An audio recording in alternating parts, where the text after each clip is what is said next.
na. Dumating na ang epidemyang hindi alam kung may lunas ba. Hindi alam kung ikaw o tayo ay makakaligtas ba. Kung pati ba ang ating mundo ay makakaligtas sa epidemyang balang kumitil ng mga buhay.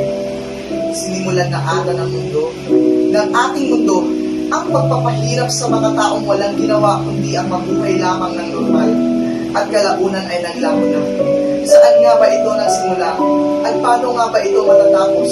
Binuksan ang telebisyon, lumalabas sa balitang may trahedyang haharapin ng sanlibutan. Nagsimula sa maliit, ngunit unti-unting nagiging malaki. Ang epidemyang akala ng iba'y simpleng sakit lamang. Maraming taong isinambahala na lamang ang sakit na ito. Ngunit ang iba'y nagsisisi. Dahil sa huli ay sila pala ang pinundirian ng sakit na akala mo'y iisa lang ang normal na ito. Ngunit libo-libo. At aabot na sa milyon ang nanganganib na maglahok sa mundong makabuluhan. Napakadelikado at nakakatakot na pala na parang ang mga tao ay naglalakad sa nakakabahalang lugar na ang iba'y nangangamba na pati ang kanilang buhay. At kung pati din ako ay maliligtas. Maraming tao ang aking nakakasalamuha sa iba't ibang parte ng lugar na aking napupuntahan.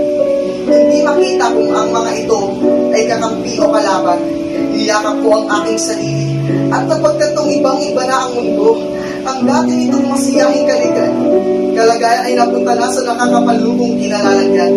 Tinitignan ang bawat dinadaanan kung ang lupa'y ligtas ba o ito rin ba ay dinamo na ng trahedya. Dalawa lang ang dapat na aking piliin, ang tama o ang maling daan. Na kung saan ikay mabubuhay kung mali ang iyong pinili at ikay mamamatay kung tama ang iyong pipiliin. Nasaan na ang mustisya? Na pati ang mga mali ay ginagawang tama ng sanlibutan. Kailangan tumapak sa kasalanan upang mabuhay na lamang. Napadpad sa kabias na halos magpatayan na ang mga tao. Mga tao mapamayaman man o mahirap ay hindi nagkakaintindihan dahil sa mga pangangailangan.